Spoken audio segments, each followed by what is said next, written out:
You go from highly notoriety person to down to now you walk around and no one's interested. No one wants the autograph. No one cares about what you... No one answers your calls anymore. Nobody's answering the calls. Nobody wants to listen to what you did on 4th and 5 against the Pittsburgh Steelers in 2014. No one cares about that anymore. I had a year in 2017 when I was out of the NFL.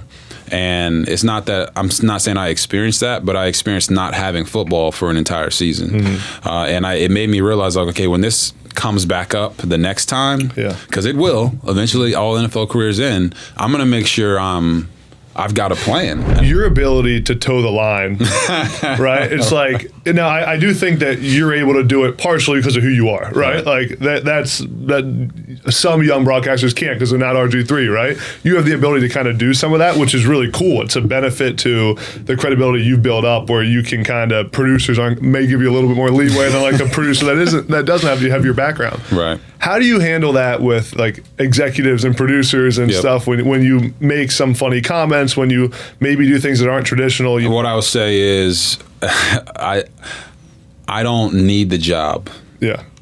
So because I don't need the job, have fun. It gives me a little bit more freedom to take a slap on the wrist for something. For the sake of fun. I'm noticing that you say we won the Heisman. Yes. I don't think you said I won the Heisman one time. Is that intentional? I always say we won the Heisman because it was a collaborative effort, and I just know how much it meant to the school. Only Heisman in school history. It's different when you win a Heisman at Baylor than when you win it at Texas or you win it at Alabama or Ohio State. What's up, everyone? Welcome into the Next Up podcast. I'm Adam Breneman. We are here in Houston, Texas. My first time ever here. Going to talk to the man, the myth, the legend, Robert Griffin III, becoming one of the biggest media personalities in football. Listen to this schedule today. So me and Thomas, my video guy, flew from Philadelphia to Houston this morning. I think our flight was like 5:30 a.m. Landed, came right to the studio here to record this podcast with RG3 and flying right back to Philly so I can get ready for college football season to start. We're going to talk to RG3 about all things, his career, his time in the NFL, his time as a broadcaster, the ups and downs, and he has some awesome wisdom to share with everyone. Really an awesome guy, super positive, just love his vibe and his personality, so I'm excited for all of you to hear it. Before we get to the podcast, please subscribe to wherever you're listening to this podcast, whether it's YouTube, Spotify, Apple. Leave us a review, leave us a comment. All your support means a ton to me and helps me put on this podcast at a high level and travel around the country to do it. So let's go talk to RG3. Guys, we have a new sponsor for the Next Up podcast, Caldera Lab, and I am fired up. Because of Caldera Lab, I'm able to put my best face forward. How do I do that? By adding a skincare routine from Caldera Lab into my day every single day. Now, I know what you're saying. There's no way this guy sticks to a skincare routine, but joke's on you because there's no way this face stays this clean and looks this good without it. And honestly, it's not that hard. I just needed the tools and now I have them from Caldera Lab. Here's some insight on my personal routine. Number 1, the clean slate. It's a face wash that starts and ends every single day for me. Number 2, the base layer, a moisturizer that hydrates my skin. And number 3, the good, a bedtime night serum that has my skin feeling tighter and smoother than ever before. The skincare world is not just for females anymore, it's for men too, and it's doing wonders for me. So what are y'all waiting for? Go to calderalab.com/AdamB for 20% off their best products. That's a huge discount at calderalab.com/AdamB. And guys, supporting our sponsors like Caldera Lab supports me and allows me to do this podcast every single week for all of you. So please support Caldera Lab at calderalab.com/AdamB for 20% off. Before we get to the pod, I want to tell you all about Athletic Greens. And let me tell you,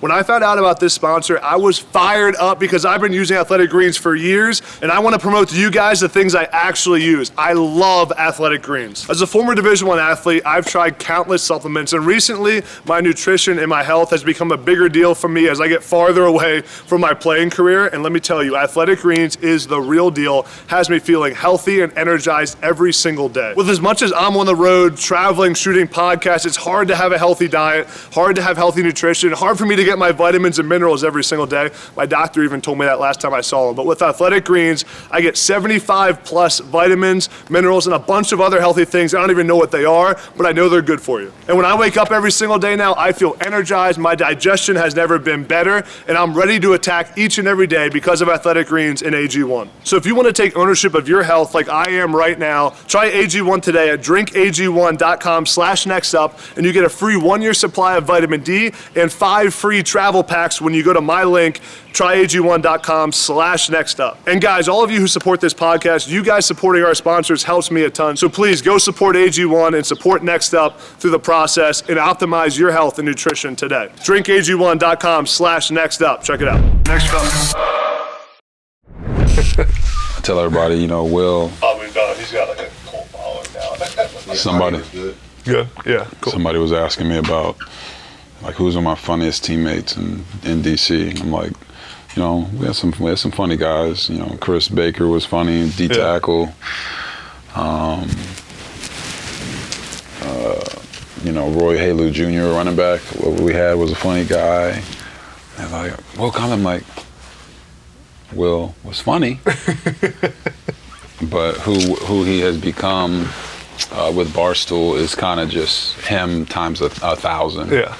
So he was a funny teammate. He was hilarious, but he wasn't what he is right now. It's funny because you look at a guy like you who was a superstar in the league and now is a superstar in media. Will was like a nobody in the league, right? And now he's way bigger, and it's funny. And I stole his words by saying that. He's way bigger than he ever was playing in the NFL. It's part of his shtick too. Part of his shtick is I wasn't anything in the league. Yeah. Year 10, a bunch of that stuff. But he's catapulted himself over the last maybe 5-6 years. Yeah. Into a giant there at Barstool. It's yeah. He's probably raking in the dough on that pod, man. Once you go that route, though, there's no coming back. Yeah. From Barstool. Yeah. No doubt. Yeah. So you hit your wagon to it. That's all you can do. Yeah. You never be a broadcaster and never do any of that stuff. I asked him about it. I was like, do you ever want to be like, with all the new pregame shows and all that stuff and the sports betting stuff happening, like, would you ever go on one of those? And he was like, I don't think they'd want me. Yeah, I mean the tide is changing for sure. Pat was with Barstool, and then he broke off from them and did his own thing. Yeah. So I don't know if anything's really off limits anymore. Yeah, with the way that everything's gone towards digital, and Barstool is still going to be huge. Yeah. So even if he does hitch his wagon to that, Barstool by itself has a cult following. Yeah. No doubt. So it's like he'll be good. He'll be good. He'll be fine. He's doing great. Yeah. I'm happy for him. Yeah. How we doing, Thomas? Feeling good? Yeah. We're rolling? Absolutely. All right. I appreciate you doing this, man. I've been wanting to have you on for a while. We have the same agent, which is how we got connected with Mark and Nicole, and they've been like, you got to go see RG3 for a while, and I appreciate you squeezing it in, especially before the season starts. I know it's going to be crazy. No problem. It's going to be fun. Yeah. What do you like more, life as an NFL quarterback or life as a top broadcaster? Which one's more fun? I think life as a top broadcaster is safer. I watch the games. I'm not at the point yet. A lot of my colleagues at ESPN they watch games and they're like, oh my gosh, my body starts hurting and I just know I can't do it anymore. I'm not at that stage because I'm only 33 years old and I still train every day. So I love the game. Yeah. But not getting hit and all that is certainly better for my family. Yeah. The longevity of life and the quality of life. But life as an NFL quarterback, I mean, you either love it or you don't love it. Yeah. There's no in between. It's not like playing a lot of other positions where you can love football one day and maybe not the next and still find remnants of success. Quarterback, you got to be on your P's and Q's all the time. And I enjoyed that life. I love that life. So I wouldn't say I prefer one over the other. Yeah. I would just say I enjoyed both. I feel like your life, we were just talking about Will Compton before we started and how his life has changed with media. Yep. When I think about you, there's a whole generation now that's going to know you as RG3, the broadcaster, the media personality, before they know RG3, the quarterback. Right. Have you started to see that at all? I mean, it hasn't been that long. It's been a few years since you, were a starter in the league. But do you start seeing that shift a little bit now, or people recognize you and know you from ESPN? Yeah, I mean, it's tough. Like, you work at the worldwide leader in sports. You're going to be on TV all the time. I think part of the allure is how you captivated the crowd as a player. Mm-hmm. Those fans are still with you, but everyone's going to be skeptical because, players try to coach. Yeah. Players try to do broadcasting and all of them. and not everybody is very successful at it or has the it factor in that regard. So to be able to come over to broadcasting and bring the fans that I had already, and now you're, I guess, accumulating more fans by what you're doing on TV, I think they just amplify each other.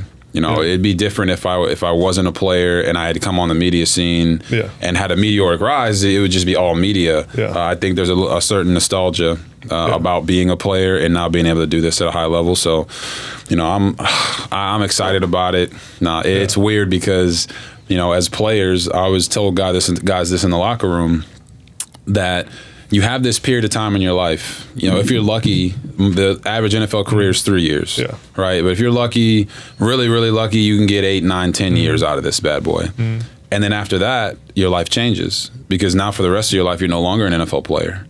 You no longer have that camaraderie in the locker room. And guys miss out on that. They miss the camaraderie. They miss going and playing, and they don't know what to do for the next 40 years of their life, 50 years of their life, because all they've done for their entire life is play football. And there's a massive crash there as well, right? You go from highly notoriety person to down to now you walk around and no one's interested. No one wants the autograph. No one cares about what you... No one answers your calls anymore. Nobody's answering the calls. Nobody wants to listen to what you did on 4th and 5 against the Pittsburgh Steelers in 2014. No one cares about that anymore. And players struggle with that. So for me, I had a year in 2017 when I was out of the NFL. And it's not that I'm not saying I experienced that, but I experienced not having football for an entire season. And it made me realize, like, okay, when this comes back up the next time, because it will eventually, all NFL careers end, I'm going to make sure I've got a plan and I'm ready to go. And it's not about staying relevant. It's not about being in the public eye. It's about having that next part of your journey. And that's what I would encourage all NFL players to do. Just as you're working on your craft to be the best football player you possibly can, work on what that journey looks like for you afterwards, because that's where you're going to spend the majority of your life. So I'm blessed to be able to do TV and have fun and be able to show different sides of myself. But I know that everyone's not as fortunate, and you got to take advantage of the opportunities that you get. Did you know during that 2017 season that you wanted, is that when you learned you wanted to do TV? No. Did you ever think about coaching? Like, were you kind of... So I was split. I wanted to coach, but when you tough life, man. When you dedicate 20 years of your life to playing the game, and then I see the schedule of some of the coaches and what they have to do, and it's not like the NFL is the NBA, where you have guys that can, as soon as they're done playing, they're like the assistant head coach on the basketball team, GA. right? For football, they make you work it the long road, and you got to go be a GA, whether it's in college or you got to go be an offensive assistant in the NFL and work your way up. So I was just telling myself, I don't want that life for my family because I'll just be taking more time away from them. I'm a girl dad, 4 girls.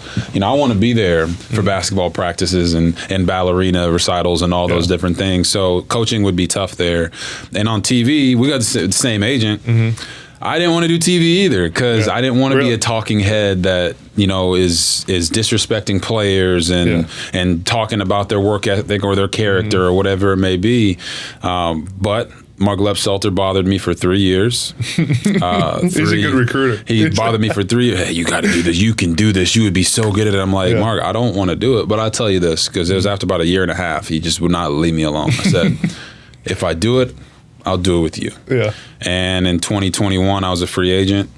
He bothered me for 3 months in the offseason. I'm still telling him I don't want to do it.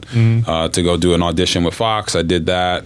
They were blown away. Came and ESPN heard about it. I did an audition with ESPN. They were blown away. And at that moment, I was like, okay, well, if they're blown away by what I just auditioned for and I don't even want to do this, maybe there's something here. Maybe this is where God is pointing me to go.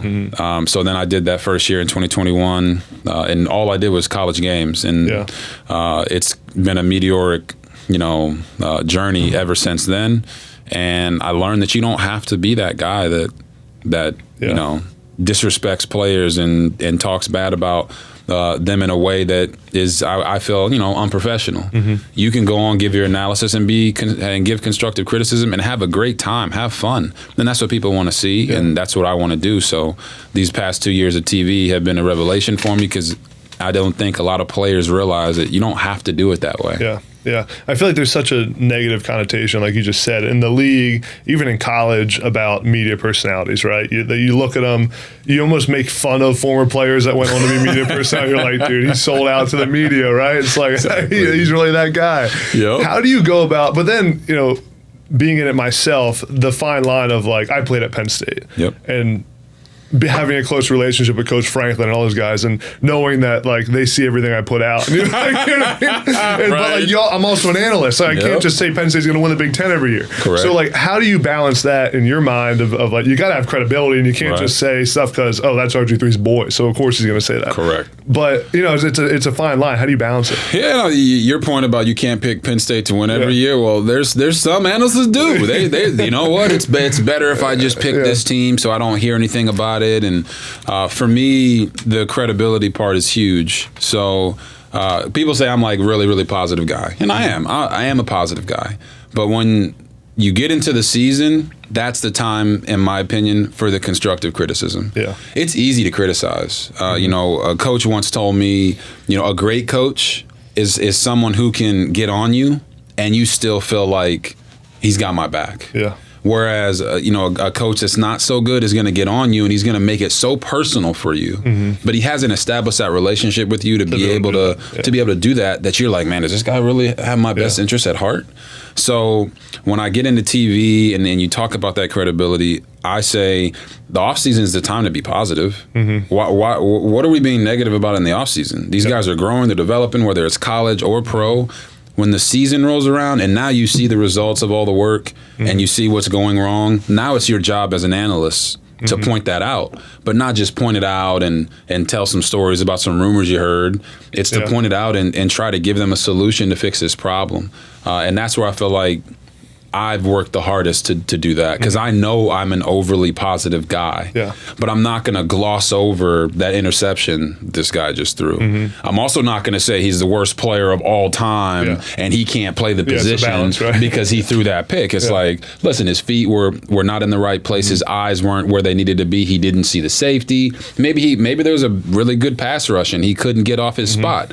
So I try to approach it that way, and that gives me that credibility, but I'm not trying to go out there and show anybody that I'm the smartest guy on the broadcast. Yeah. My whole goal with every broadcast is to try to have fun, be myself, and at the end of the day, this is entertainment. People watch a game, they want to be entertained by the game. Don't detract from that, add to it, and that's how I approach it. That's the other part of what's really cool about you. I've watched games of yours just as a young broadcaster, like trying to learn from stuff you've done, because you've risen so fast. Your ability to toe the line, right? It's like, now I do think that you're able to do it partially because of who you are, right? Like that's some young broadcasters can't, because they're not RG3, right? You have the ability to kind of do some of that, which is really cool. It's a benefit to the credibility you've built up, where you can kind of, producers may give you a little bit more leeway than like a producer that doesn't have your background. Right. How do you handle that with like executives and producers and stuff when you make some funny comments, when you maybe do things that aren't traditional? I just got through the preseason, what do they call it? The preseason football seminars at like CBS where I'm working at, like, and Big Ten Network, and they're all, here's what we want it to be like this, here's our rules, and like you're probably skirting around those a little bit, and because you want the broadcast to be fun. Right. How do you kind of balance that and handle that? Yeah, I mean, what I would say is I don't need the job. Yeah. So because I don't need the job, have fun. It gives me a little bit more freedom to take a slap on the wrist for something for the sake of fun. Now, I've gotten calls. Don't get me wrong. I've gotten calls about some stuff that I've said, and I've pared it back in that regard. I don't pare back the fun. I don't pare back the analysis. But if it's like, I've been towing the line for like 4 weeks now, and it's getting a little dicey. It's getting a little hot. I will pare that back so that I don't toe the line for that amount of time, because I'm not trying to put my network, I'm not trying to put my producer or director or my play-by-play guy in a tough spot.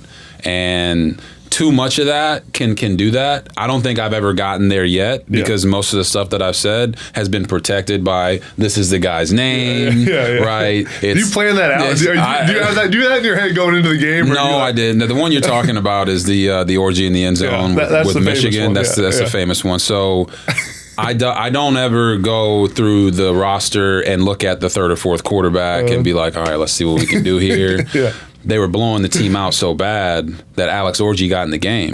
So when I went and we looked at his last name, it was in the game. We're like, I kind of played it up like, I'm not touching that. Number 10, he's doing his thing. Nice job by Alex doing the zone read here. And he just kept making plays. Called him by his first name. Right? He kept making plays, and I'm like, I'm not touching that last name. And I was saying it on the broadcast, like, I'm not going there. And then he scored a touchdown, and I was like, I have to. I absolutely have to. Now, I didn't get any calls about that. I didn't get any text messages from any executives. I don't want to say complaining, but like more so warning about that. I didn't get any of that. And I think it was because there's an understanding. Hey, that's this guy's last name. It is somewhat funny. Just be careful. And that's kind of where all of the things that I have said have landed. It's not a problem. Just be careful, because you know, if you don't ever get checked or have checks and balances, you'll go so far left that now it's not even you're not even towing the line. You're just way over here. So I think that's what it really comes down to for me. And I don't say it in a way of like, I've got so much money, I don't need any of these jobs. I've taken care of myself, my finances, my family is secure. So I'm willing to take a few more risks. I'm willing to do the tunnel walk at Michigan, that was right? awesome. I'm willing to do that, because if I fall flat on my face, I tried. But because I don't feel like, man, I can't make any mistakes here, I have to do this perfectly, it allows me to play freely, as I would say. I get to broadcast freely, and then know when I need to pare it back a little bit. And I think I got really, really good at that the last three months of last season, to know like, hey, get away from the line, and let's push the line. No, it is true. Like whenever people talk about you broadcasting, they all say, like, I love listening to them call the game, and right, like, no one's gonna remember. I always say this and remind myself of this. No one's gonna remember you as a broadcaster because you had the best analysis of like what they were gonna do on third down. Right. Like even the Tony Romo predicting the play gets old after a while. People, after you do it a few times, no longer cute. They're like, let us watch the game. But they remember you if you make them have fun and you make them laugh on the broadcast. Correct. And you've done such a good job of that. And again, like the Michigan tunnel walk thing, I've been looking at ways to incorporate stuff like that on broadcast. I just saw that. I'm like, okay, I'm calling an Army game. How can I do that at Army in the student section? Correct. With the, it's cool stuff like that you definitely have led the way on. Let me ask you about, it's funny, I wanted to dive into like your recruitment and career. We dove right into the media part, of course. Your schedule during the season now, because I just saw you're doing Monday Night Football again, right? Did you do that last year? I did it last year. They decided to revamp the whole crew. Just want to say shout out to Susie and Booger and Steve. They really helped me last year ease into the show. And honestly, it was a Emmy-nominated show, so they're phenomenal.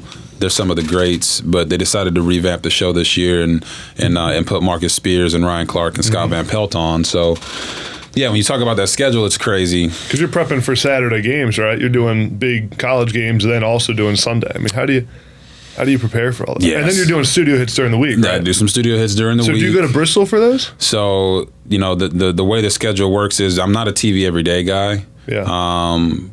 So I might hit one studio or two studio spots per month. But when you have a schedule of traveling on Friday, call the game on Saturday, come back home, watch the games on Sunday, travel out on Monday morning, come back home Tuesday morning, it can get a little chaotic. So I get up, I'm getting up at 4 a.m. in the morning so I can work out, so that at 6:15 I can be dad. And I can help my wife take the kids to school, do pickups and drop-offs, make breakfast, get the kids the multivitamin, all this stuff. because, what I've learned is because the schedule has gotten so chaotic, if I just get up at 7 or 6 and be dad, and now I'm going to be working out when I should be studying film for the next game, or I'm going to be working out, or I'm going to be doing pickups and drop-offs, and that's going to eat into the time of what I should be doing to prepare for Monday Night Countdown. So, that time management is really important for me to be the best dad and husband that I can be. The broadcast side of it, I work hard. You know how hard you have to work to be good in broadcasting, but you have to work even twice as hard when you have a young family like I do. True. An 8-year-old, 6-year-old, a 3-year-old who's about to be 4, and a 7-month-old. I can't leave my wife hanging just because I'm chasing this dream of being the greatest broadcaster ever. I have to make sure that I take that all into account. So when you bring up that schedule, it's like, man, I'm sacrificing sleep for 6 months out of the year because I'd rather not sleep and be able to be the best dad I can be and the best husband I can be while also being the best broadcaster. So I was in DC just yesterday. I just got back this morning. And I slept on the flight.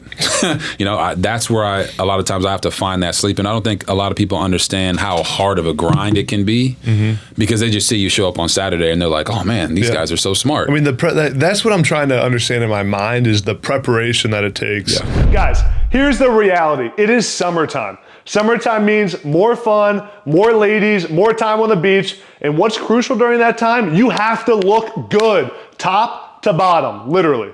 The way I make sure I'm looking good and fresh and light every day in the summer is with Manscaped. The Performance Package 4.0 has me feeling my best. Last time I was at the pool about 2 weeks ago, I had the shirt off, my face was clean, I was groomed well below, and my confidence was at an all-time high, and it paid dividends for me. Here's why I love the Performance Package 4.0. The Performance Package 4.0 has everything you could ever need to keep you looking your best. It comes with the Lawnmower 4.0 trimmer, the Weed Whacker ear and nose trimmer, Crop Preserver ball deodorant, Crop Reviver toner, Performance boxer briefs, and even a travel bag to hold all your tools. Trust me guys, you don't want to miss out on this bundle. So guys, go to manscaped.com and use my code ADAMB for 20% off and free shipping to get what you need to be feeling good this summer. That's code ADAMB at manscaped.com for 20% off and free shipping. And guys, supporting the sponsors of this podcast like Manscaped helps support me and allows me to do this podcast every week for all of you. So go to manscaped.com, use my code ADAMB for 20% off and free shipping. I think about Herb Street a lot too, like the Thursday night game, the game day, and calling the game. And I know, obviously, everyone. I talk about this with other people, and they're like, "Well, he has a team around him helping. He still has to know. Like he's on air by himself. Yeah, no one's telling him what to say once the lights come on. No. So like, you got to prepare all week for the game you're calling. Yep. You also have to know what's going on in college football and in the NFL at every big game. Exactly. Maybe not every FBS game, but you got to know the top 25 teams, what 100%. They just did that week, who their quarterback is, what injuries they got, and then you got to know the Monday night game. So it's like I'm just trying to think of how you have time to, because I mean I'm preparing for one game a week, and I still think it's hard to feel. With all you just talked about the backup quarterback Alex Orji entering the game. I mean, you got to know who the backup quarterback is. Correct. It's a grind. People don't realize it is a grind. And we called so last year TCU, right? A lot of people said they came out of nowhere. I know TCU strength coach Kaz Kazadi because he was my strength coach at Baylor. He's a genius, right? I knew Max Duggan because we had called a game for them the previous year. He was a little banged up, but I told him after that game, I said, I think you're one of the best quarterbacks in the country. So then we get this game, TCU versus Oklahoma, right? And Dylan Gabriel goes down. Well, I already knew who the backup quarterback was. Why? Because his name was General Booty. Okay? And I thought that was hilarious. I know a lot of people think that is hilarious. But when you talk about all these storylines, it's almost as if as a broadcaster you have to think big picture so that you can have a conversation no matter where the conversation goes. And then for your game, you have to think small picture. I'm going to do everything I possibly can to tell this quarterback's, running backs, wide receiver, offensive lineman story to the best of my ability. Because you know this, there's a responsibility that you have as a broadcaster that what you say, people believe. So if you say something about a guy's character, you say something about a guy's ability, better be true. It better be true because it sticks with that guy for the rest of his career. So I make sure that's what I'm in this industry for. I am a storyteller. I want to tell that guy's story to the best of my ability. And if I don't know the specific details, I'll leave it alone, because a story untold that's false is better than telling a story that's not true. Yeah. Yeah, no, I love it. It's a great point. I mean, even as an analyst, I love what you do so well is not all the time, not everyone wants to be told what to do, what's going on in the football game. Like, you got to talk to the person who's watching the game. It's like being a teacher. You got to talk to the smartest person in the room, right? Who knows ball, the coach that's watching. There you go. And also, you got to talk to my mom, right? Who's like, who just wants to, like, just thinks they're throwing the ball around. And you got to be able to communicate to both. And that's where the stories come in. 100%. Like they just converted they converted a 15-yard pass. Sometimes you don't always have to go break down like why that dig route worked against that coverage, but more so why that quarterback and receiver have a connection, because they both got recruited and were committed to the same school. And then they, it's like that kind of stuff. Do you agree with that? No, I agree 100%. Yeah. And it's a delicate balance. And you know this. Yeah. If you told me everything that you do leading up to a game and how you're going to call a game, I will never call a game like you. No doubt. Yeah. Why? Because I'm not you. I could have your notes.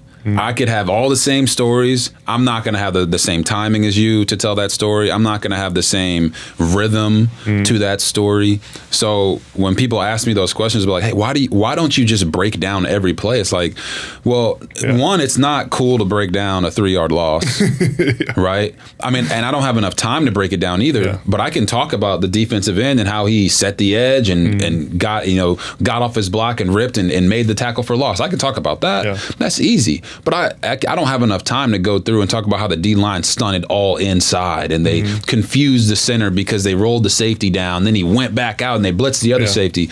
Some of that stuff, I feel like guys are trying to show how smart they are. And there's a time for that. There is, there is. There's a time for that. Yeah. But not every play. Yeah. I think people get more excited about the big plays and just enjoying that moment than you bringing them back down to reality.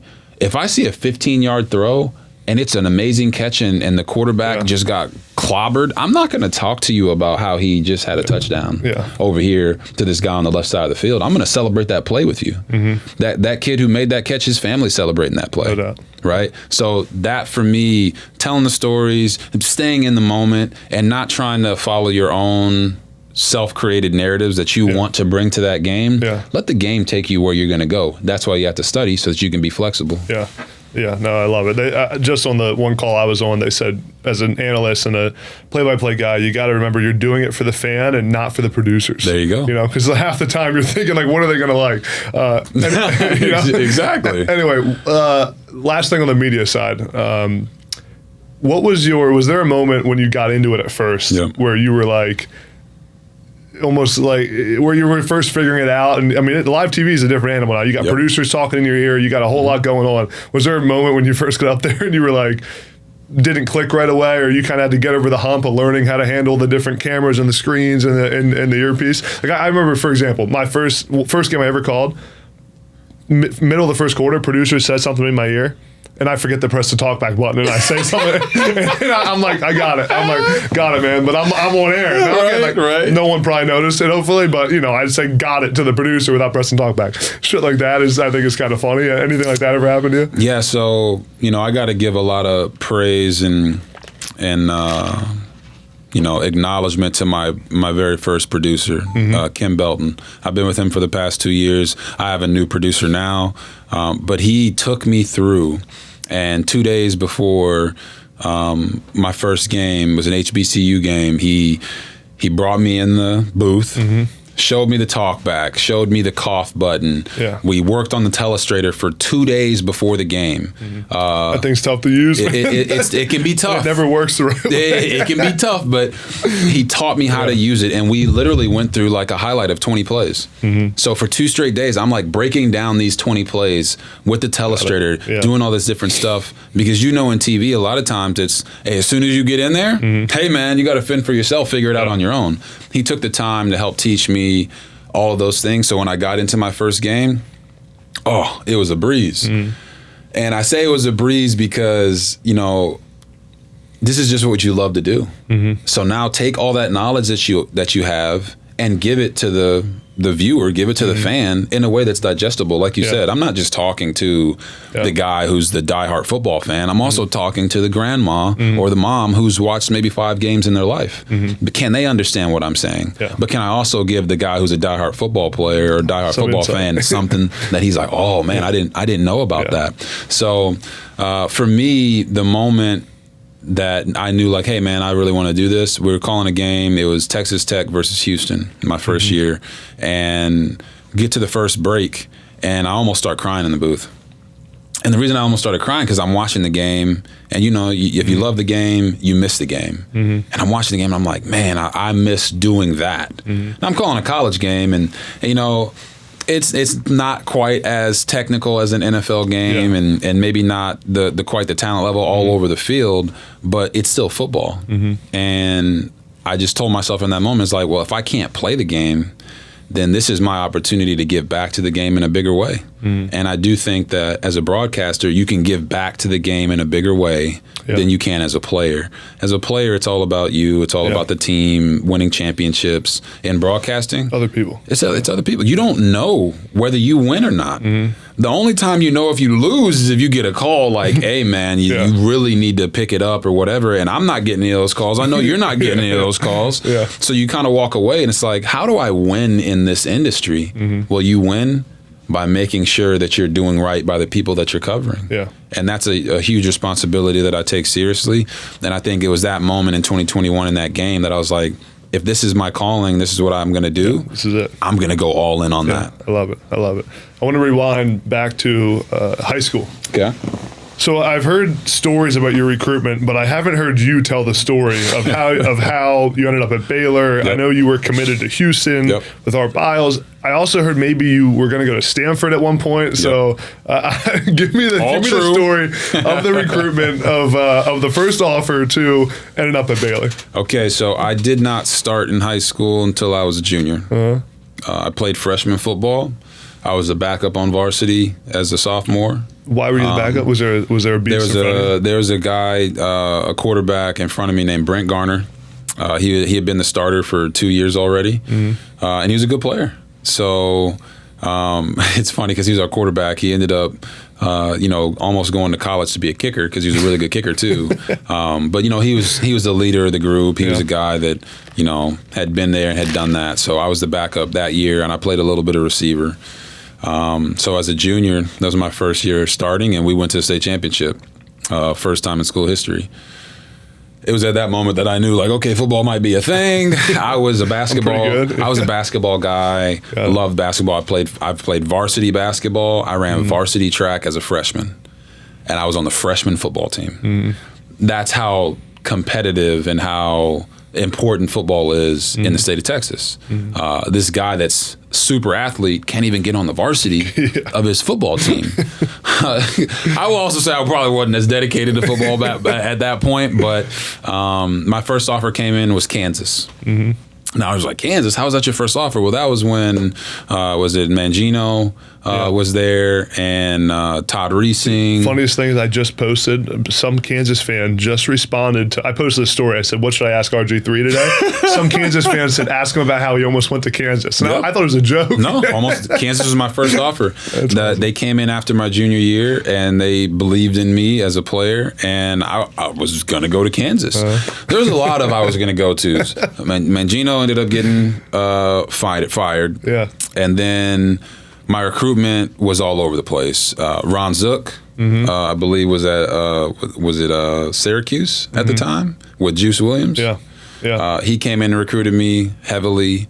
Then he got fired. Philip Fulmer came in and recruited me heavily from Tennessee.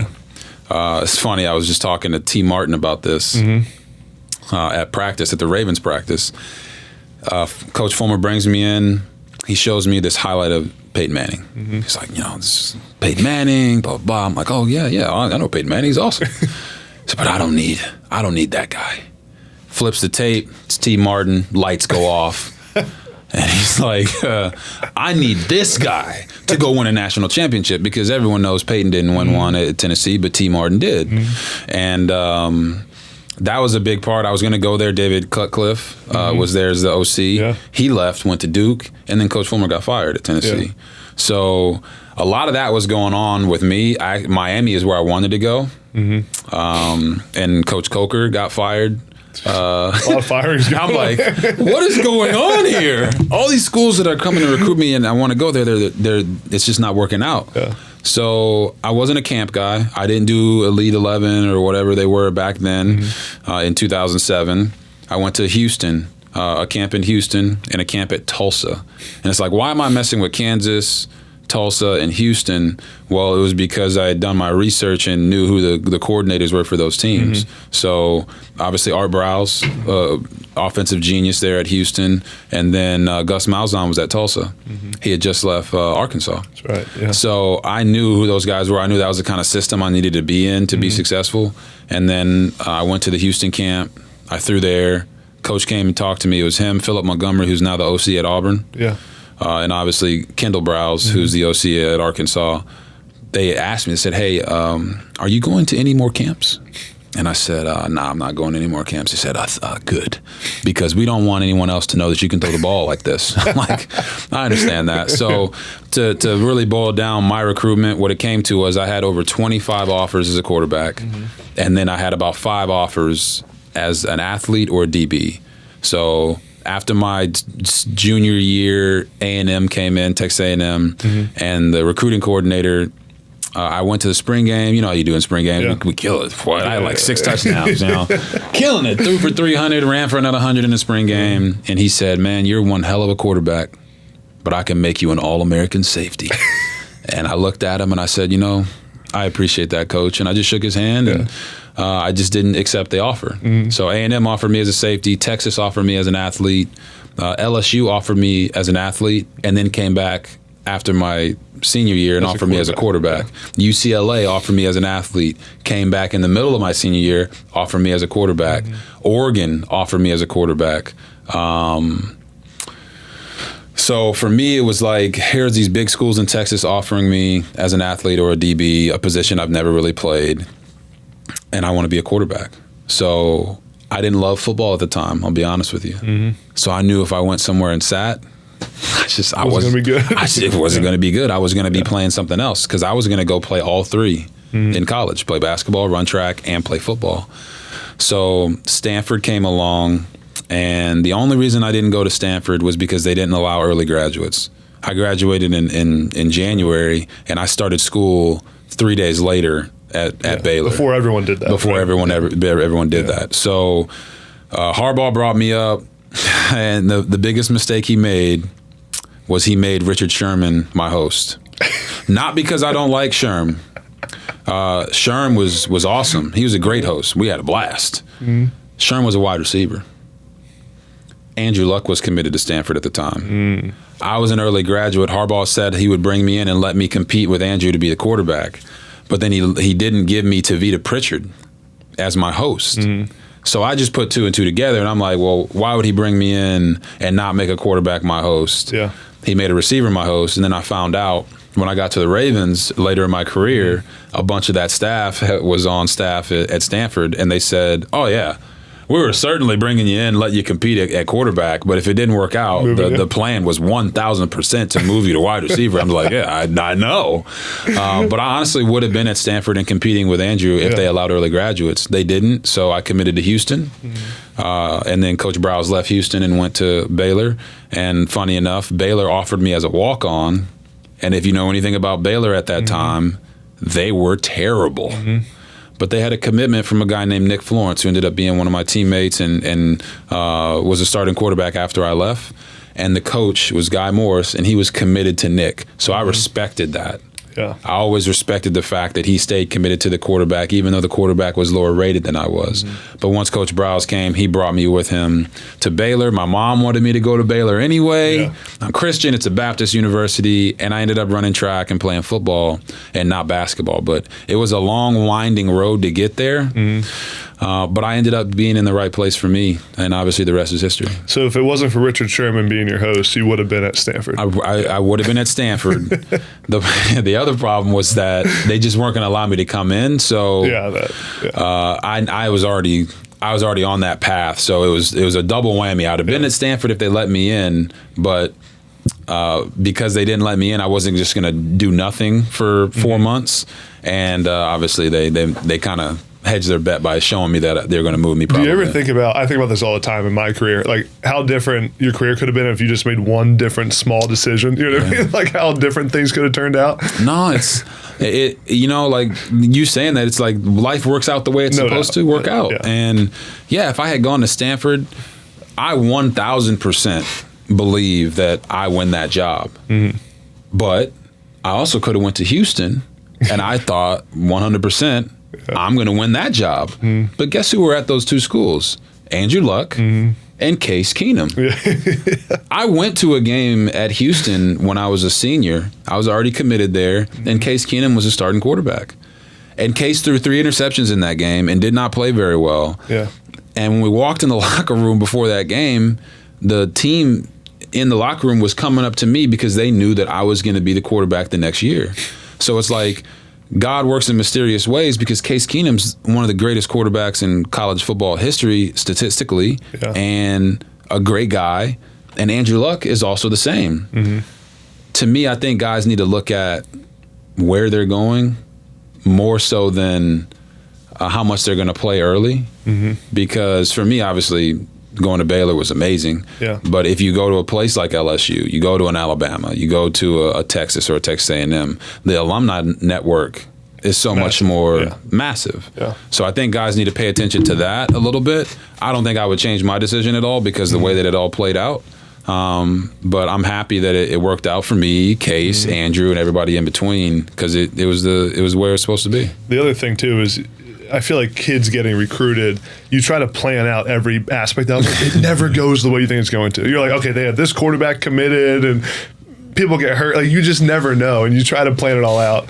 It's God's plan, man. There's nothing else, nothing that you don't know how it's going to play out. The only thing you can do is put in the work. No doubt. That, you know, because I didn't really look at that when I was committing to different schools. Mm-hmm. It was more so like, do they have a star? Yeah.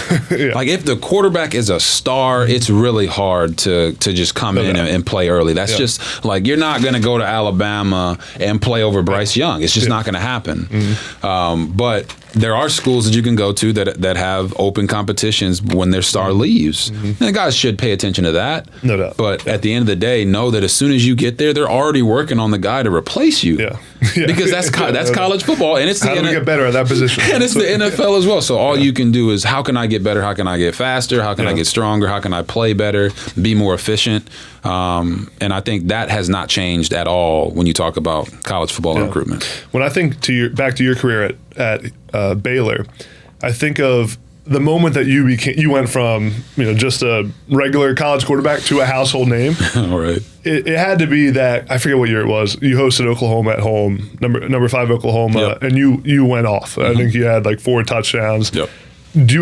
What was the moment for you during your time at Baylor where it flipped and you became RG3 the superstar and not just a regular quarterback anymore? Yeah. It was, for at Baylor, it was my freshman year. Mm-hmm. So I played as a true freshman. I did not start as a true freshman. Mm-hmm. I came in the second quarter of the first game against Wake Forest, and I never came out the game ever after that. So I had like a little Reggie Bush moment on the sideline. I came in the game, we lost that game, but I came in the game, I ran, zone read out to the left side, and I had a step back run on the sideline. Defensive lineman was chasing me from the middle of the field all the way to the sideline. I saw him at the last second, so I stopped and went back, and he went flying out of bounds.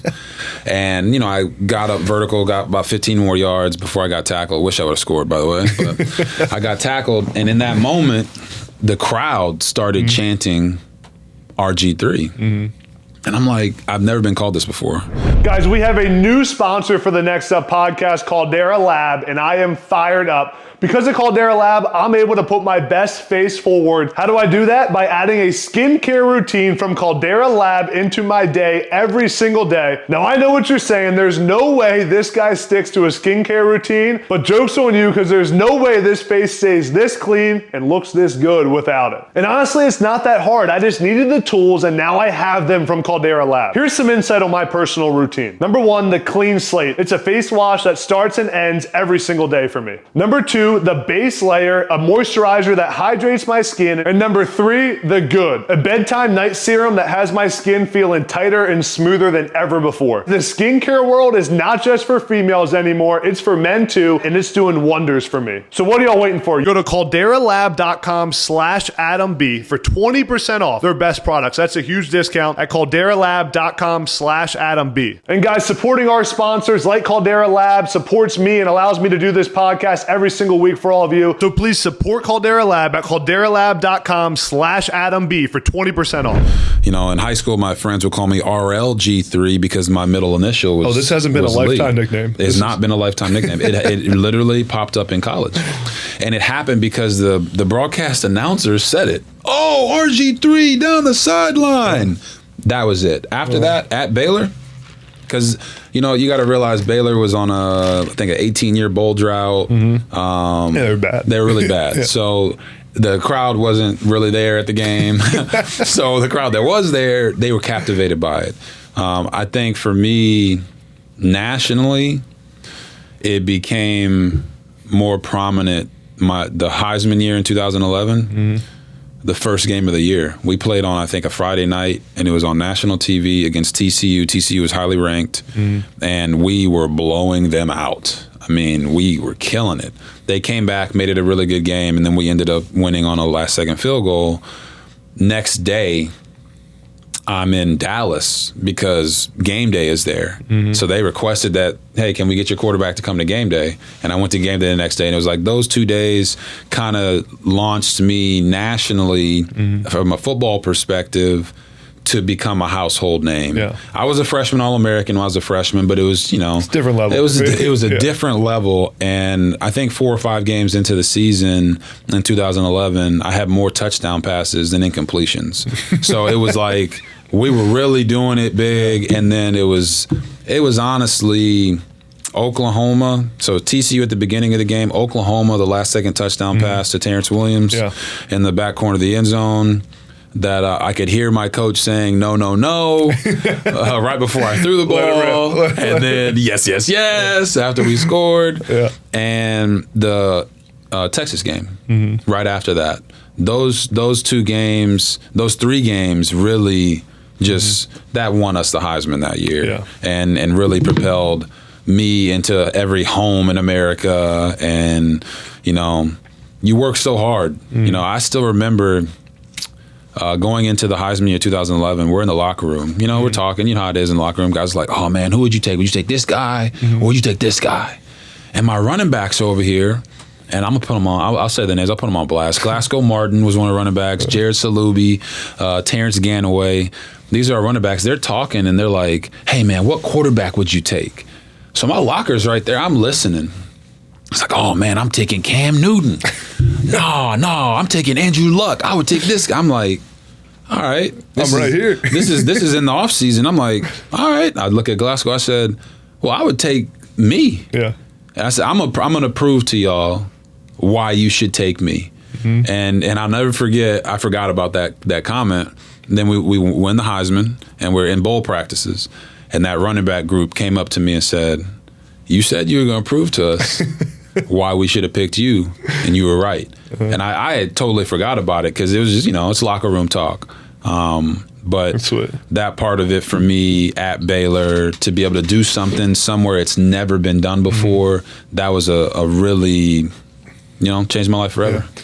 I'm noticing that you say we won the Heisman. Yes. I don't think you said I won the Heisman one time. Is that intentional? Like, do you notice you're saying that? No, it's intentional, and I don't notice it anymore because I just made it a point since winning in 2011, because one of the most impactful things for me winning that Heisman was watching the reaction of the fans. Every time I watched the reaction video, they compile all the videos and they put it on YouTube. It makes me get emotional because Baylor was a school that had been overlooked for such a long time. I remember when I first got to Baylor and, BU, Baylor University. I go to New York for something. I can't remember what it was. Maybe a track meet or something. You say BU? And I say BU, and they're like, Boston University? I'm like, are you serious right now? Boston University? Nothing against Boston University, but there wasn't a lack of identity there because there's such a long gap since Grant Taft was there and had so many great teams, and Mike Singletary was the linebacker for the Baylor Bears. So for me, just to be able to do that and see the reaction of those fans, it let me know how much it meant to us. So that's why in the speech, I'm talking about we and us. I don't win the Heisman. Baylor doesn't win the Heisman if it's not for my teammates. We had some games there. We almost lost to Kansas that year. Kansas was really bad that season. We're down 17 in the fourth quarter, and we had to come back and win. And if if Tevin Reese, my wide receiver, doesn't make a couple great plays down the field for us in that game, and Mike Hicks doesn't get an interception at the end of the game or knock the ball down, we don't win the Heisman. We don't win the Heisman. We don't win the Heisman because now we have 4 losses. So I feel like I understand all of that, and I know how much it means to the fan base, Baylor Nation, and that's what makes it so special. So I always say we won the Heisman because it was a collaborative effort, and I just know how much it meant to the school. Only Heisman in school history. It's different when you win a Heisman at Baylor than when you win it at Texas or you win it at Alabama or Ohio State or wherever. So it's funny. I was preparing for this conversation last night, talking to one of the guys that helps me with all my content, and he brought up, he's like, RG3 changed the trajectory of the Baylor program. Like, it would not be what it is today if you hadn't gone there. And it's funny because I kind of forgot how bad Baylor was before you went there, and until we looked at it, and really right after you left, they make the massive investment in the new facility, and I really do feel like you completely, if it wasn't for you, that program wouldn't be where it is today. Do you ever, I know it's a big statement, but do you ever notice, do you ever think about that or notice it, or has it ever, to me, I know you're humble and you won't say that you changed it, but it's cool because you also made an impact on all these players that play there now who have much more pride in playing at Baylor than they used to. You have no idea, you're right. I would never say that. So I said it I was blessed to be able to watch Baylor go from what it was to what it is while I was at the university. So when we first get there, you talk about having pride in where you play. No one wanted to say they played for the Baylor football team. Nobody. So Coach made these shirts for us, and it was Kaz Kazadi. He made these shirts, and it said, "I play for BU." They were black shirts, cool-looking shirts with the Baylor logo on it. And he said, "You guys got to wear these. You're going to wear these to school, to wear these to class at least once a week." So everybody's wearing them to class once a week. Teachers are laughing. Students are, they play for Baylor.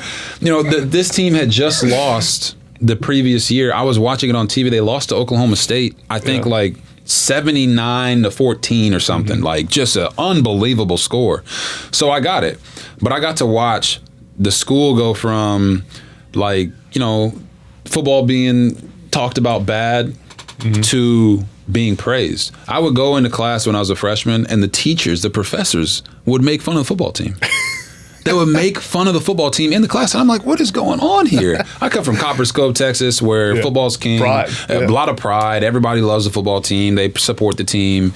Whereas the direct opposite at Baylor at this time. But we went from working out at Floyd Casey, which now does not exist. Yeah. That stadium's gone. We were working out there. That's 20 minutes away from campus. So you're driving all the way across Waco to go work out in the mornings. Driving all the way back across campus to have to go to class. We went from that to getting an on-campus facility to getting an on-campus stadium. And I never played in that stadium, but I think it was unveiled maybe 2 years after I was done. They knocked down Floyd Casey. But I got to watch the support for the program grow. The teachers and the students have pride in the football team again. I got to watch the facilities improve, and not everybody gets that. A lot of times it's right after you leave, then everything starts to come in. most of the stuff came in while I was still there, and I was grateful for it because, one, I didn't have to burn all that gas going all the way across the city and coming back every time. But at the same time, we saw our level rise. Yeah. And, as you know, in any football program, the more money you put into the program, typically the better the results that you can get. Yeah. And Baylor had to start doing that, and they did. So I'm thankful to every coach I've had, every teammate I've had. There's guys that I got hurt my second year in college, and there's guys on that team that I felt, they deserved to go to a bowl game. We didn't actually break that bowl drought till my redshirt sophomore year. Yeah. But guys like Jordan Lake, who was a safety that we had, Joe Pavelik was a linebacker that we had, J.D. Walton was my center. Those guys deserved to go to a bowl game, and they didn't get that, but we wouldn't have been able to go to a bowl game. Baylor wouldn't be where it's at without those guys. We don't win the Heisman without those guys because I learned so much from them, and they help prop us up. Those are really talented players. All of them played in the NFL. I look back on the time at Baylor, and I understand the magnitude of what we did, but I also know it was more than just me. Yeah. I want to ask you about the Heisman week and winning the Heisman, because that's such an experience that so few people get to live through, right? Going to New York City for the Heisman and that whole ordeal. Yep. What was that week like? Just take me through what actually goes on there. It's funny. I was talking to Kenny Pickett about it, and he was like, you go there and it's like surreal because you dream about it your whole life, and then you're actually just living it during the week. I would say first and foremost, they get as many autographs out of you as they possibly can. Like, am I getting paid for this? What is going on here? This is ball 3,000. I'm not sure, but at the end of the day, for me, being at Baylor and then going to the Heisman, and you got Andrew Luck at Stanford. Mm-hmm. You got Trent Richardson at Alabama. That's right. You got Tyrann Mathieu at LSU. And you got Monty Ball from Wisconsin. Mm-hmm. When I walked into the room, I know these guys, these are my peers, but I'm like, there's no way Baylor's winning this Heisman. There's no way. I get it. We really stormed down the stretch, and we had a lot of great games that were on TV against highly ranked opponents. But these are the blue blood programs that you can think of. I consider Wisconsin, LSU, Alabama, Stanford. I wouldn't say is a blue blood, but you know what I mean. Stanford, at the time, it's Stanford, right?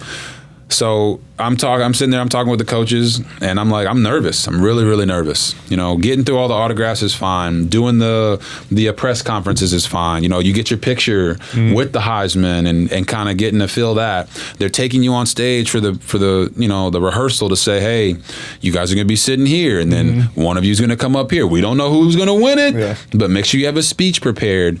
And so to Kenny's point, it is surreal because at least at that time for me, the only time I ever thought about the Heisman was on NCAA football, right? Yeah. The kids that grow up now don't have that experience of playing NCAA and getting into the dynasty modes and doing all the different stuff. You're preparing for that moment. I was preparing for that moment my whole life. I'm like, you mean to tell me I got a chance to win the Heisman? And it's not a video game? So, for me, I talked to Coach and I said, I just don't think they're going to give it to us. There was a term, at least when I first got to Baylor, that the other Big 12 schools used to refer to us as little old Baylor, right? To circle that as a W on your schedule. So by the time we're on the national stage, we're at the Heisman Trophy ceremony. It's like, are they still going to look at us as little old Baylor? So when they start, doing the introduction of who's going to win, I mean, everybody says this. I could feel my heart beating out of my chest. It's real, man. It's real because you don't know. And for a school like Baylor, that's the smallest of all the schools that are there, right? Probably has the lowest endowment of all the schools that are there, the smallest national footprint of all the schools that are there. To win that, come on, man, this would be just historic. So when they call my name, I was like, oh my God. Were you shocked? We just won the Heisman. I just knew. I knew all these other guys and how highly touted they were. And I didn't come into the year as a first round pick or projection. And our team didn't come in being a highly ranked team. But I think we finished 11th in the polls that year, 11th or 12th. So I was shocked. My coach wasn't shocked. My family wasn't shocked. Yeah. because they felt like what we had done that year was more than enough to win the Heisman. But I always took it as you don't ever want to go into anything expecting something. Yeah. And I think that's what made it more special. Yeah. What's the interaction like with the other guys after you win? Like, because they obviously, it's funny too. I think there's a little bit of a misconception that fans don't think that once you're there, kind of like, they're just happy to be there. They're like, they all want to win the Heisman bad, right? Yeah. What's it like with those guys after? Yeah, I don't know how big you are in the track and field, but the World Championships is going on, and first day of the meet, the Netherlands has their greatest distance runner, Sifan Hassan, fall down right before the finish line, right? Then they have their greatest 400 hurdler and 400-meter runner, Femke Bol, fall down in the mixed relay right before the finish line as she's trying to run for gold. And there's a picture of Femke falling with the American runner who ran her down that ends up winning the race. She's celebrating past the line, and Femke is like in agony. And to me, that's the best way to describe what the Heisman is. Yeah. If it's 4 guys or 5 guys or however many guys, the other guys that don't win, they are there to help celebrate with you, but they're also agonizing and hurting on the inside because they didn't get to fulfill that dream for them. Yeah. So what I did was they give you an opportunity to go out on the town. At least they did. I don't know if they still do, but they gave us an opportunity to go out on the town, and they said, listen, you can take this limo after you win, go do your thing. I was over 21 at that time. I don't drink, but it's like I can go to any club I want, do what we want. So I actually invited all the guys to come out and just took them out on the town. Now Tyron ended up chilling with Diddy in New York that night, but we did get him eventually, and he came out with us as well. So that part of it to me was like, you guys are ballers. All of them are certified college football greats for what they did for the universities, and I didn't want them to feel like it was all about me in that moment. Even though I did win the Heisman, we did win the Heisman at Baylor, I wanted them to know how much I appreciated them. So I took them all out with me, and we had a blast. You don't drink at all? I don't. Is that just for your whole life? Or a health decision? Or just haven't drank. And for me, it's more your body is a temple. Yeah. Right? Your body is a temple, and you want to make sure you take care of it. It's like poison, man. Yeah. So for me, it's more of a, I don't judge. Like my wife drinks. People in my family drink. Friends drink. I don't judge. I don't judge them while they're drinking. We just have fun. Yeah. And I just have fun without drinking. And now that I'm, not playing, I'm going to give it a few more, years or whatever to see if what can happen there.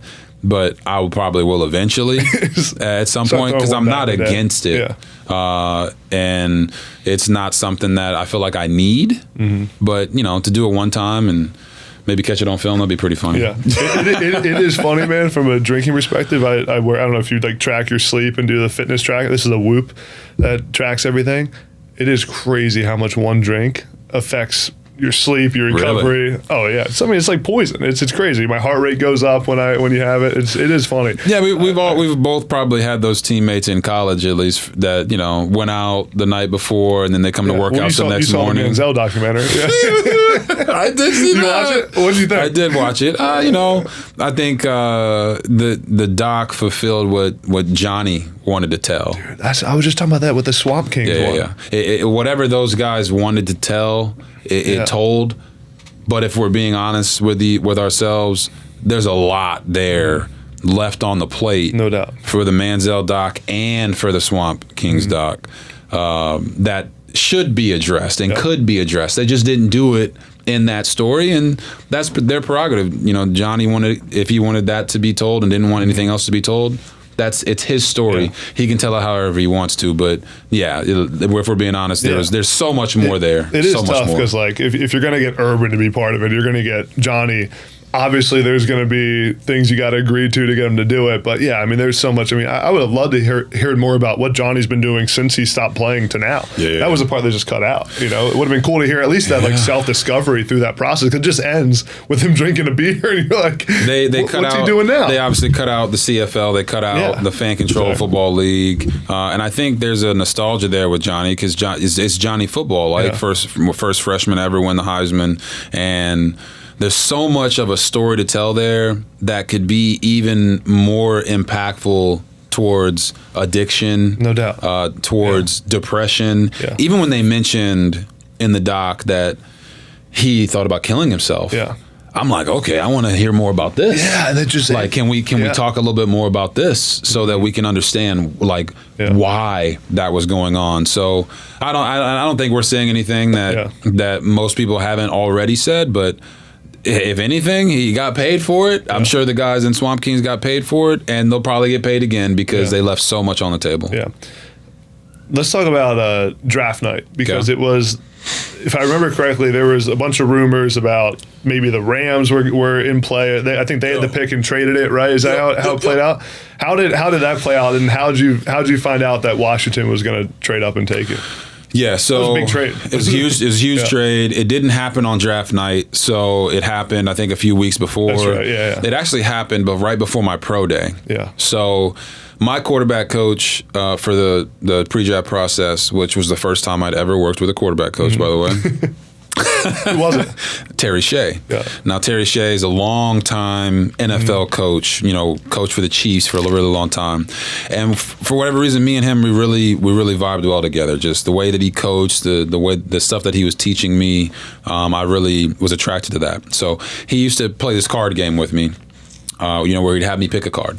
So when we first got together, he had me, who's your favorite teams? Who's this? Who's this? Who's this? So he's getting ready to do this card game. Well, we don't play it that day. And I'm like, okay, well, why did he just ask me all those questions? We get a couple weeks before my pro day, and he whips out this deck of cards. And he's like, I've got 3 cards here. Pick one. I pick a card. It's a Chris Cooley Washington Redskins card. He's like, okay. That's the team you're going to play for. I'm like, okay. I'm looking at the draft. I'm like, well, I don't even know where Washington's at. Yeah. They're definitely not in the top part of the draft, which is where everyone had predicted that I would go. And then the next day, Washington traded for the second pick in the draft from the Rams. And I go to work out the next day with Terry Shea. I'm like, Coach, how did you know that? Yeah. He's like, I didn't know. It's just the luck of the draw. So he actually predicted that I don't know if I say predicted. It was more like the card game we played the night before, some divine intervention. We were in the Matrix somehow. He's got superpowers. And then Washington makes a trade. So the funny thing was, if that's not already funny, the funny thing was my agent then says, you don't need to do your pro day. I'm like, well, why wouldn't I do my pro day? He's like, well, Washington just moved up to the second pick. They're taking a quarterback. So it's either going to be you or it's going to be Andrew Luck. Whoever goes one, the other one's going to Washington. I'm like, okay, I get that. But I'm still going to do my pro day. And the reason I wanted to do my pro day still was because pro day wasn't about me. Yeah, it was about my guys. Yeah, putting Baylor on the map. Putting Baylor on the map, putting my guys on the map, giving them an opportunity to shine in front of every team in the NFL that's going to be there evaluating the quarterback. Kendall Wright was a first-round pick that year. Right? That's my guy. He was my receiver, my go-to guy. I'm not saying the pro day is the reason he went in the first round. Yeah. I'm just saying didn't hurt. It didn't hurt. And there's some other guys that ended up getting NFL opportunities because of that pro day. And I wanted that for them. So I pushed back against my agent and still did the pro day. And draft day comes around. I'm still in my hardest of hearts believing that I can still go number 1 overall. I didn't know that weeks before the draft they'd already told Andrew, we're picking you, yada yada. But so I'm listening to the first pick, like actually anxious. Could be me. Yeah. Like this could be me. Wow. Yeah. And to me, it wasn't just about being the first pick. It was about the situation and where you were going. Replacing Peyton Manning is very difficult, but there was a winning culture in place there in Indy that was not in place in Washington. Yeah. So I knew that was something that could be. Now, I didn't know everything that was going on in Washington. I found out. It's a lot going on. But I didn't know everything that was going on. But I knew that from the standpoint of a winning franchise and what they were doing. So then when my name got called on draft day in the second pick, it wasn't a huge shock because Washington had made the trade weeks before. And they had told me if I was there at 2, I was the guy. I heard that from Mike Shanahan. I heard it from Kyle Shanahan, and I heard it from Dan Snyder. So I knew where I was going. So a little bit of the draft that I wouldn't take it back, but if you could do it again, there is something to say to have that surprise of where you're going. It just doesn't always happen like that at the top of the draft. You know, I just had on the podcast as well 2 quarterbacks, Christian Hackenberg and Deshaun Kaiser. Remember those 2 names? Yes, I do. And we got into big conversations about, as a quarterback, why where you go matters so much. The situation you walk into and just a bunch of different dynamics. What are your thoughts on that? And obviously going to Washington, you had a bunch of ups and downs in your career. You're the face of the NFL one year, and then you get injured, and then there's a bunch of chaos going on. Yep. Do you ever think about, if you didn't go to Washington, my career might have been different, or just the situation you had to walk into there? Yeah, what I would say is it's Before we get to the pod, I want to tell you all about our newest sponsor, Athletic Greens. And let me tell you, when I found out about this sponsor, I was fired up because I've been using Athletic Greens for years, and I want to promote to you guys the things I actually use. I love Athletic Greens. As a former Division I athlete, I've tried countless supplements, and recently my nutrition and my health has become a bigger deal for me as I get farther away from my playing career. And let me tell you, Athletic Greens is the real deal. Has me feeling healthy and energized every single day. With as much as I'm on the road, traveling, shooting podcasts, it's hard to have a healthy diet, hard to have healthy nutrition, hard for me to get my vitamins and minerals every single day. My doctor even told me that last time I saw him. But with Athletic Greens, I get 75 plus vitamins, minerals, and a bunch of other healthy things. I don't even know what they are, but I know they're good for you. And when I wake up every single day now, I feel energized. My digestion has never been better, and I'm ready to attack each and every day because of Athletic Greens and AG1. So if you want to take ownership of your health like I am right now, try AG1 today at drinkag1.com/nextup, and you get a free 1-year supply of vitamin D and 5 free travel packs when you go to my link, tryag1.com/nextup. And guys, all of you who support this podcast, you guys supporting our sponsors helps me a ton. So please go support AG1 and support Next Up through the process and optimize your health and nutrition today. drinkag1.com/nextup. Check it out. That's a tough one. We could do you got another 2 hours? Nah, it's very simple. If I didn't go to Washington, I wouldn't be where I am today. And now some people say, well, no, yeah, of course, you'd still be playing, right? It's like, what I'm saying is, like, in order to have a testimony, you got to have a test. And my test was my NFL career. To go from being the face of the franchise and a face of the NFL to out of the league in 5 years, and then to get back in and go to Baltimore and be the 4th quarterback in Baltimore, which most high draft picks won't even think about doing, and earning your way back is very difficult. But it was all part of my journey. So I don't think about it like, man, my career would have been different. I know it would have been different. Everyone knows it would have been different if I had been drafted somewhere else. But do I love DC? Absolutely. I love that city. I love that team. And now that there's new ownership in place there, I'm looking forward to getting back involved with the team, and already have. That's why I was in DC yesterday. So I don't look at it as spilled milk anymore. For a while there, maybe until I was out in 2017, there was a lot of resentment there. There was a lot of upsetness inside of my spirit about that situation and about what happened there.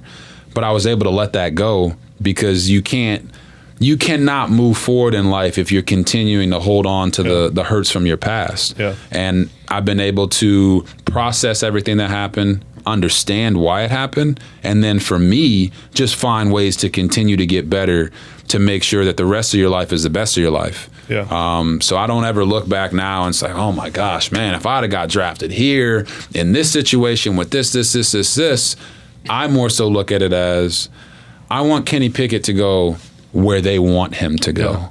Where they want him. Everyone in the organization wants him. And you've heard me say it on the draft, on TV.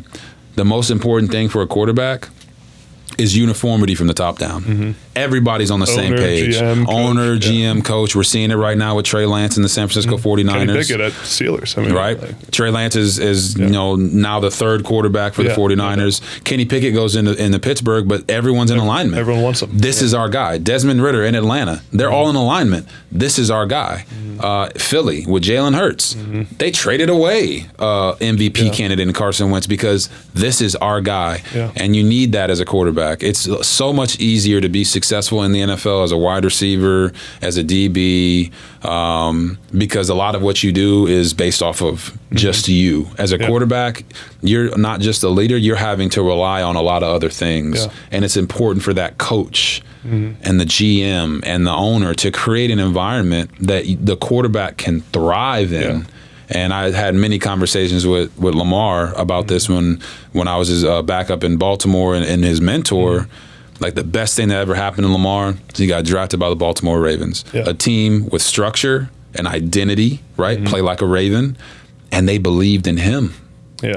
No one else. They traded back into the first round to go get him because they believed in him as a quarterback. And I think that is important. You don't want to trade a bunch of draft picks for a quarterback and then not create an environment for him to be successful in it or to there to be division in the ranks. That's not what you want to do.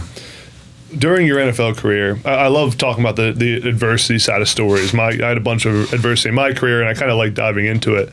What was the one moment during your time in the NFL where it might have been the toughest or the darkest or the time where you were like, man, I got to overcome this? And then how'd you overcome it? What was who were you talking to? What was the advice you were getting during that time?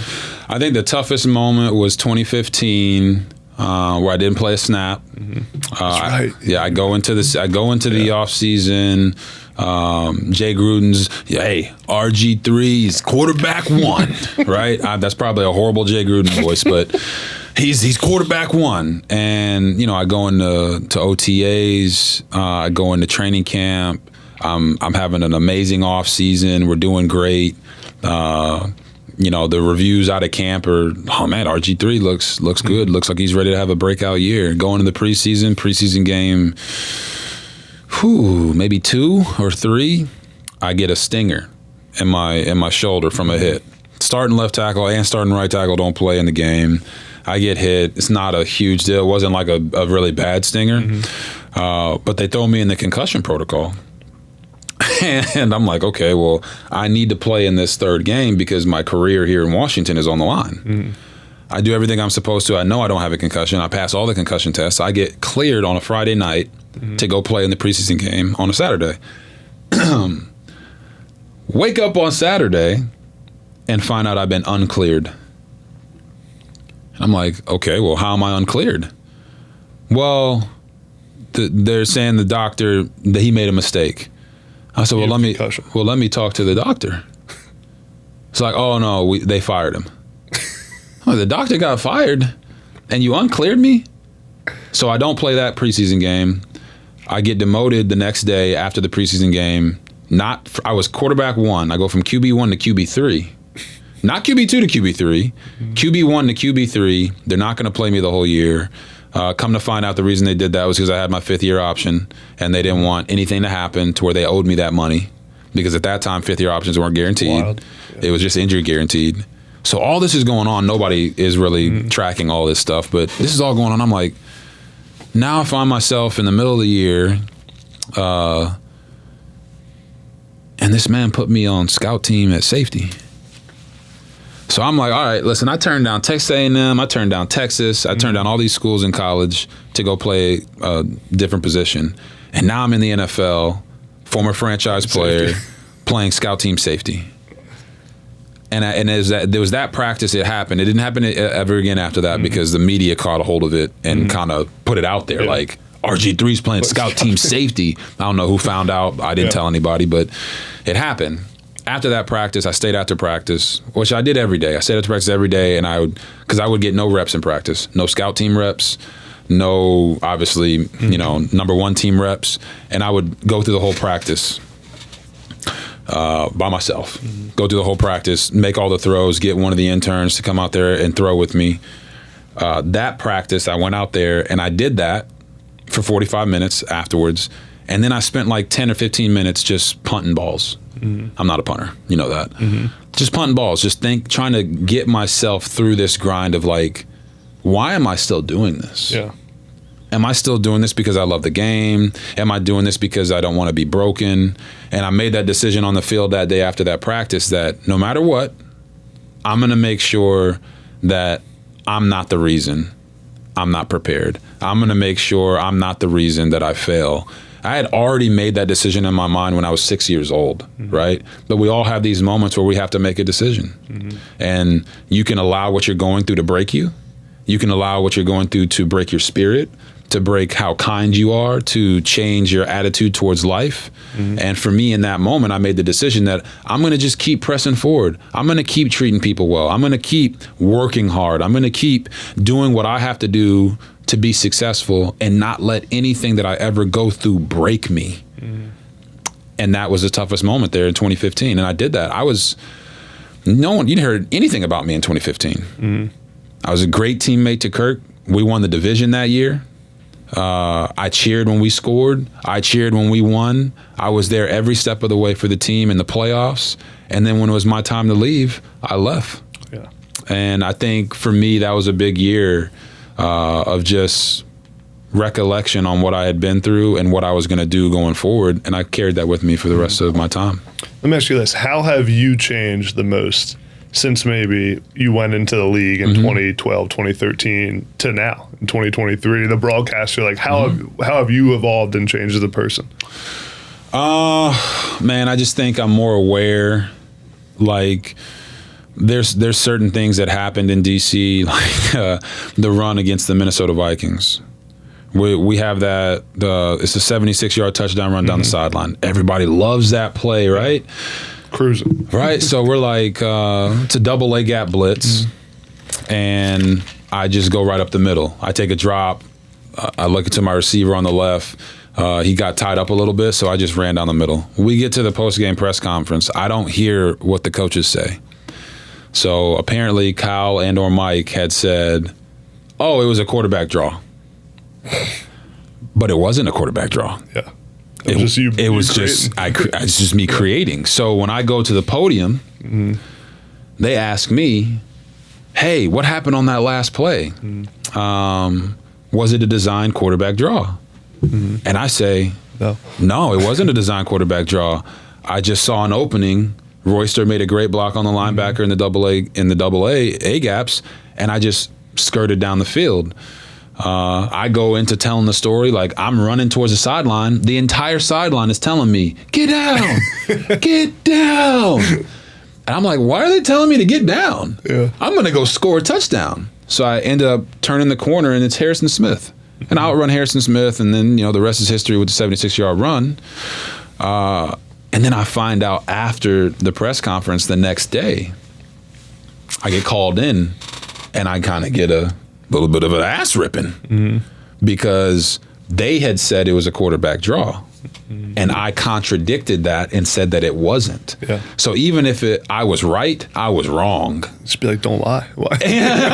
That's what you would think, right? But in this game of football, there are egos. And any great player has an ego. But everyone wants credit for everything that's going on. Yeah. And there were certain things that I did in Washington that I didn't understand were wrong because I didn't understand that part of the game. I didn't understand the political side of the game. And for me, the growth that I've had is understanding how to play the game within the game and never losing sight of why you're doing it. I don't think I ever did that, but I did stop having fun at some point in my years in Washington. The fun of the game was taken from me. Yeah. So when I was out of the league in 2017, that's honestly what I focused on. Do I really love this game? Yeah. Do I love football? And I trained for an entire year in 2017. Only football. I got calls. No one signed me. And it was in that moment I'm like, you know what? Whoever gives me an opportunity to come work out, do this in 2018, I'm there. Yeah. Ravens called. I went and did a workout. I threw a Willie Snead, Michael Floyd. And one ball hit the ground. scout for the Ravens said, "Man, it's like riding a bike for you, huh?" I'm like, "Oh, you didn't know I've been training for the last couple of years to just to get this opportunity." And I think for me, that's where the biggest growth has come in just like, you can say you're dedicated, but are you dedicated? Yeah. Do you really want it? When it hits the fan, do you really want it? Mm-hmm. And I think I proved to myself that I did. I proved to myself that even when it's not going my way, I can be a great teammate. Yeah. And that's what I did in 15 for Kirk. That's what I did in 18, 19, and 20 for Lamar. And I think it's a part of my legacy that, I never gave up on my dream, but I also made sure that I was trying to do what was best for the team. I love it. Last couple of things I got for you. I appreciate all the wisdom, man. I could talk to you for 4 hours. You've done such a good job of also on the content side of things, outside of just, for so long it's been people that are just TV first, right? You got like the older, like the Herb Streets, right. Like no content. And then now you're getting the mix of like, I started in content and then got into TV. I started creating on TikTok. You've done a great job of all the content you put out. One, where did that decision come from to embrace the content side of it and just the raw TikTok screen? And then also I want to tie it into the advice on the content side for current athletes, guys that are dealing with NIL stuff, current NFL players who may be afraid of doing content, and how much it can help them off the field and further in their careers after playing. Yes, I would say I didn't do a ton of content when I was playing. Mm-hmm. The reason was because it is a massive commitment. No doubt. So when you're playing quarterback and you're a quarterback in the NFL and you're the face of the franchise and, everyone's getting your jerseys, content doesn't really matter for you. Mm-hmm. You're going to get the endorsement deal. There's enough content of you already. You're going to get the endorsement deal because you're the quarterback of the LA Chargers. Mm-hmm. You just got the big money deal. That's not where the content creation can help quarterbacks. Mm-hmm. But every other position, you need to start making content. Mm-hmm. Whether it's, Twitch or YouTube gaming. Tyreek Hill has a gaming channel. He's and a podcast. And a podcast, and he's doing a really good job. I'm not saying that everybody should have a podcast, but for the younger athletes, I would say if you're going to start now, start in high school, junior high school, of just being yourself, having fun, building up that cachet with your fan base so that it's not like now you're pro and you're just trying to knock out content because you're trying to capitalize on the movement. Yeah. I did not have social media like that until I turned pro. Mm-hmm. I wasn't on Twitter until I got drafted. I wasn't on Instagram until 2 years after I got drafted. You're aging yourself now by saying that. I know. But had I done that before, I would have a much bigger following. And I have a decent following on social. But my advice would be yourself. Don't do stuff just because you think it's cool. Yeah. Don't do stuff. I don't want to say that. Trends. Do it because you think it's cool. Yeah. Don't do stuff just because everyone else might think it's cool. Mm-hmm. Don't hop on a trend that you don't really vibe with. Mm-hmm. But it is important for brands to know who you are and who you're willing to show to the people. Yeah. Do that. Because you're not going to get those years back. You're not going to get those opportunities back. But like Bryce Young, he's a guy, I'm close with him and the family. He's not a guy that's really interested in creating content. Yeah. He hates it. And that's fine because he's Bryce Young. But Sauce Gardner does an amazing job with his Twitch account and his gaming because he's a personality. DBs, wide receivers, offensive linemen. Look at what Travis Kelce and Jason Kelce are doing with New Heights. It's sweet, right? They're having a ton of fun. Podcast P with Paul George, like they're doing a nice job of with JJ Redick, all these guys will.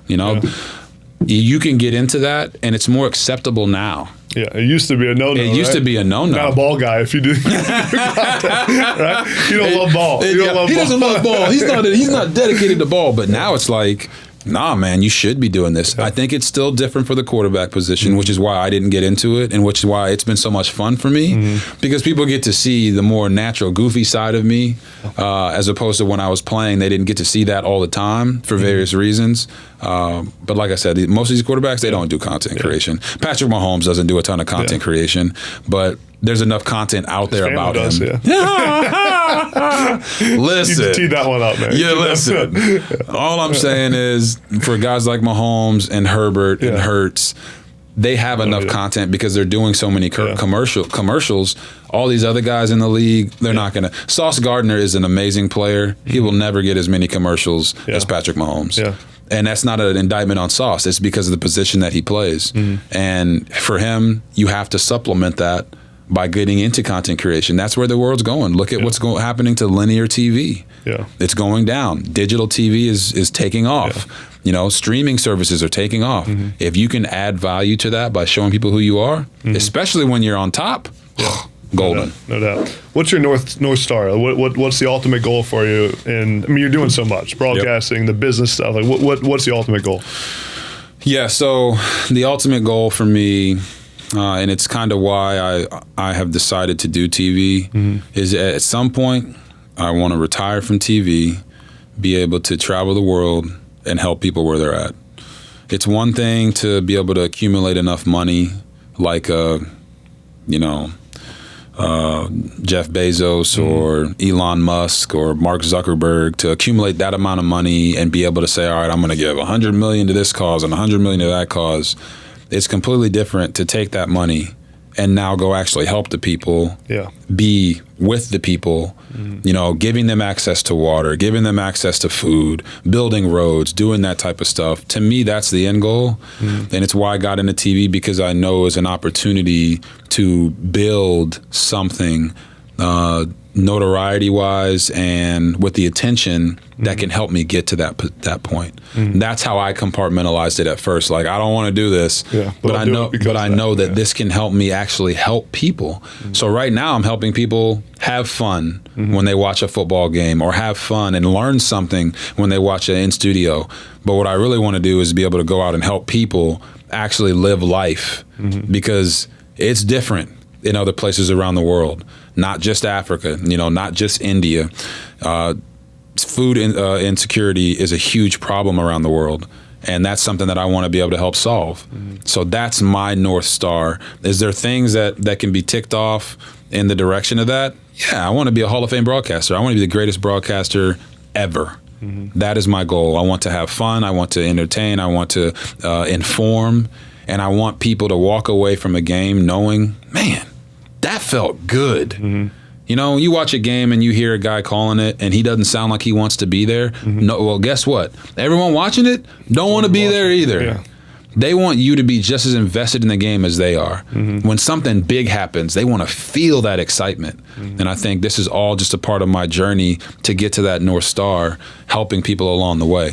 So that's my mission. It's awesome, man. Well, it's been fun watching your career, watching you. I remember watching you on draft night, now sitting here with you, and all the success you've had. And the most impressive part to me is how you've overcome adversity and how you've kept that attitude, that positive mindset. I feel like everyone who watches you or sees you or follows you on social media or meets you walks away a little bit more positive or a little bit happier. And I think that's a really unique trait that you have, which is really cool. So I'm glad you did this. I appreciate the hour and 30 minutes. I definitely went way over my time allotment, right? No, you went over the time allotment, but at the end of the day, that's a testament to you as an interviewer and what you're doing. I'm a big fan of the podcast and what you're doing as well. And the last thing I would say just to anyone that's listening is everybody's somebody to somebody. So never feel like you can't make an impact, because you all can in your own community, with the people that are in your lives. Everyone is someone to someone. And I know we get kind of lost on that because you see the Kobe Bryants or you see the Michael Jordans, or when someone passes away and you see all this fanfare. Well, there's people passing away every single day that meant something to somebody out there. So true. So don't ever sell yourself short. You can change the world, even if it's just changing the world around you. I love it, man. Appreciate it. No problem. This was awesome. That wasn't short, right? Nah, that was great. Appreciate it, man.